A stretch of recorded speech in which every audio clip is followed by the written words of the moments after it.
नमस्कार, आप देख रहे हैं टुडे न्यूज़। उचाना से लाइव तस्वीरें लगातार आपको दिखा रहे हैं। उचाना किसान धरना लगातार लगभग 1 साल से चल रहा है। तहसील से कई बार आज़ाद पालवा जी हमारे साथ हैं और ये पक्का जो मोर्चा है जेजेपी पार्टी ऑफिस के सामने लगा दिया गया है। आज़ाद भाई स्वागत है। स्वागत है जी, आपका भी स्वागत है और आपके दर्शकों को नमस्कार जी। ऐसा क्या कारण रहा कि जेजेपी पार्टी ऑफिस के सामने पक्का मोर्चा लगाना पड़ा? देखो, ये जो पक्का मोर्चा लगाया है ये संयुक्त किसान मोर्चा हरियाणा का फैसला था। 23 सितंबर को जाट भवन रोहतक के अंदर संयुक्त किसान मोर्चा की मीटिंग हुई थी। उससे पहले कृषि मंत्री को मिला गया था और कृषि मंत्री ने मुआवजा के बारे में संयुक्त किसान मोर्चा बीमा क्लेम की राशि को लेकर कृषि मंत्री से मिला था। तो कृषि मंत्री ने कहा कि माल मंत्री का महकमा है जिसका मंत्री दुष्यंत चौटाला है, आप दुष्यंत चौटाला से मिलिए। तो फिर 23 सितंबर को जाट भवन रोहतक में मीटिंग हुई और संयुक्त किसान मोर्चा ने फैसला लिया। 9 तारीख का समय रखा गया, 9 अक्टूबर का। तो उससे पहले जो हमारा धरना 11 महीने से तहसील में चल रहा है, हमारे माध्यम से इसके पास चिट्ठी भी भेजी गई। हमने जगदीश सिंह को चिट्ठी पहुंचाने का काम किया, व्हाट्सएप के माध्यम से भी चिट्ठी पहुंचाई, दुष्यंत चौटाला को मीडिया के माध्यम से भी चिट्ठी पहुंचाने का काम किया। लेकिन 9 तारीख को पूरा संयुक्त किसान मोर्चा हरियाणा आया। यहाँ पर बहुत बड़ी किसान महापंचायत हुई, लेकिन ना दुष्यंत चौटाला मिला ना कोई अधिकारी मिला। जब यहाँ पर धरना देने का फैसला संयुक्त किसान मोर्चा हरियाणा ने लिया तो तहसीलदार आया। तहसीलदार ने हमारी मीटिंग के जो हमारे संयुक्त किसान मोर्चा के तहसीलदार से बात हुई तो तहसीलदार ने कहा कि मैं दुष्यंत चौटाला से टाइम ले लेता हूं। तो दुष्यंत चौटाला के पीएस वगैरह से बातचीत की गई, वहां से कोई रिस्पांस नहीं आया। उन्होंने कहा कि दुष्यंत चौटाला 11 तारीख को विदेश गए हुए हैं, 11 तारीख को वापस आएंगे। उसके आने के बाद दुष्यंत चौटाला बताएगा किसानों से मिला जाएगा या ना मिला जाएगा। इससे संयुक्त किसान मोर्चा संतुष्ट नहीं होया। संयुक्त किसान मोर्चा ने तहसीलदार को कहा कि आप हमें समय बताइए, 2 दिन में 4 दिन में पक्की डेट बताइए वह कब मिलना चाहता है दुष्यंत चौटाला। लेकिन उसने असमर्थता व्यक्त करी तो मजबूरन बस ये सांकेतिक धरना हमने यहाँ पर इसके बारे में लगाना पड़ा। और 13 तारीख तक का कि 11 तारीख को विदेश आएगा, 11 तारीख को पूछ लियो, 12 तारीख आपके पास है। 13 तारीख को फिर संयुक्त किसान मोर्चा की मीटिंग हुई क्योंकि उधर से कोई रिस्पॉन्स ही नहीं आया। जबकि दुष्यंत चौटाला 12 तारीख को यही उचाना के अंदर आया था, कई जगह गोड्डे नुआ के भी गया और किसान इसके बारे में बैठे थे। अगर दुष्यंत चौटाला किसानों के हित की बात चाहता, मुआवजा दिलाना चाहता, बीमा राशि की जो राशि है बीमा क्लेम की, अगर वो दिलाना चाहता कंपनियों से तो आके ना 12 तारीख को बात कर लेता।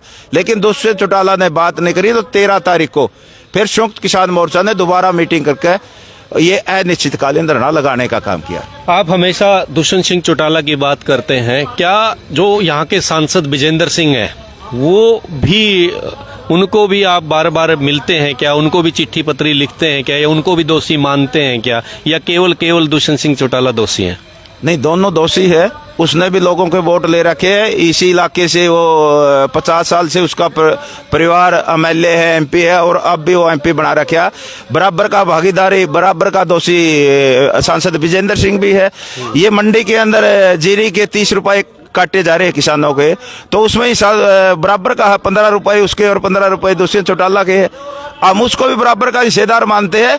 लेकिन दुष्यंत चौटाला के बारे में इसलिए लगाना पड़ा कि दुष्यंत चौटाला का महकमा था, माल मंत्री है। दुष्यंत चौटाला इस समस्या को हल करवा सकता था, वरना तो हम वहाँ हमारी जो सामूहिक समस्याएं है वहाँ पर हमने सांसद चौटाला का दोनों के खिलाफ FIR, दोनों की जिम्मेवारी बनती है। हमने तो दोनों से मांग रखी है कि हमारी मांगों को हल करवा, सरकार से, हरियाणा सरकार से हल करवाने का काम करे। बराबर के दोषी है। आज एक रैली रखी गई थी जींद के अंदर की, जो मेरी आवाज सुनो। हम कहना चाहते भी किसको आवाज सुनाना चाहता था? जब 11 महीने से किसान मजदूर आम जनता उचाना तहसील के अंदर धरने पे बैठी है, आप पहले तो उन किसानों की बात सुनिए ना, फिर बात करिए अपनी बात सुनाने की। और फिर क्या फैसला लिया? अगर दुष्यंत से समझौता रहेगा तो मैं पार्टी छोड़ दूंगा। लेकिन अब तो समझौता चल रहा, क्या उसने पार्टी छोड़ दी? और मैं वीरेंद्र सिंह से हम ये भी पूछना चाहते हैं, 7 दिन पहले वीरेंद्र सिंह मुख्यमंत्री से मिल के आया है और उसने बयान दे दिया कि ये स्थायी सरकार चलाने के लिए गठबंधन जरूरी है। भाई अगर जरूरी था तो ये रैली किस लिए रखी थी? सिर्फ लोगों को भगाने के लिए, लोगों को नशा परोस करना है। अरे 700 रुपये दिहाड़ी देकर 1 करोड़ रुपये खर्चा करे। हम पूछना चाहते हैं 1 करोड़ रुपये कहाँ से आए वीरेंद्र सिंह के पास? वीरेंद्र सिंह जबकि 6 किले का जमींदार है, वीरेंद्र सिंह कहता कि मैं ईमानदार हूँ, फिर 1 करोड़ रुपये कहाँ से आ गए रैली में लगाने के लिए? 700 रुपये पर दिहाड़ी देकर ना वो रैली में भीड़ को ले गया, लोगों को दारू पिला कर रैली में लेकर गया है, लेकिन ये पैसा कहाँ से आता है? ये सवाल ही एक्सपर्सन है। और वीरेंद्र सिंह ने क्या फैसला लिया? अगर वीरेंद्र सिंह ये तो एक प्रेस कॉन्फ्रेंस करके भी कह देता जो बात कहनी थी, रैली करने की क्या जरूरत थी? अगर वीरेंद्र सिंह उसमें करी, मैं किसान कमेरे का हितैषी हूँ। भाई अगर किसान कमेरे का हितैषी है, क्यों नहीं आता धरने पर? और क्यों नहीं तहसील में आया धरने पर? अब ये किसान कमेरे तो बैठे हैं, कोई और थोड़े बैठे हैं, लुटेरे थोड़े बैठे हैं। लेकिन वीरेंद्र सिंह जब सत्ता में होता है नहीं, जब तो वो भूल जाता है सारी बातें, और जब सत्ता से बाहर हो जाता है, पार्टियों जब उसको इग्नोर कर देती है, जब उसके किसान कमेरा, गरीब, मजदूर, बेरोजगार इनकी याद कर लेता है और ये बातें करता है। मतलब आपका कहने का तात्पर्य कि अभी कंफ्यूज है वीरेंद्र सिंह, मैं जाऊं तो जाऊं कहां, करूं तो करूं क्या? बिल्कुल कंफ्यूज है वीरेंद्र सिंह, कोई फैसला लेने की उसमें कैपेसिटी में नहीं है। हम तो वीरेंद्र सिंह को एक के बात कहना चाहे, क्यों बेइज्जती करवा रहा है? बतेरा राज कर लिया, बतेरे लोग बका लिए, अब बतेरी प्रॉपर्टी जोड़ ली।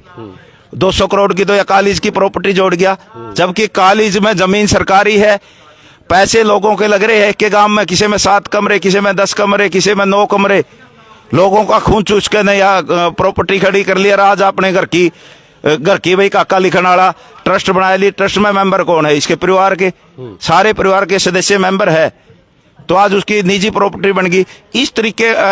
इसी तरीके से प्रॉपर्टी हथिया ली इसने। एक किसान सदन नया छेड़ दिया जिसमें 21,000 रुपये मेंबरशिप कर दी।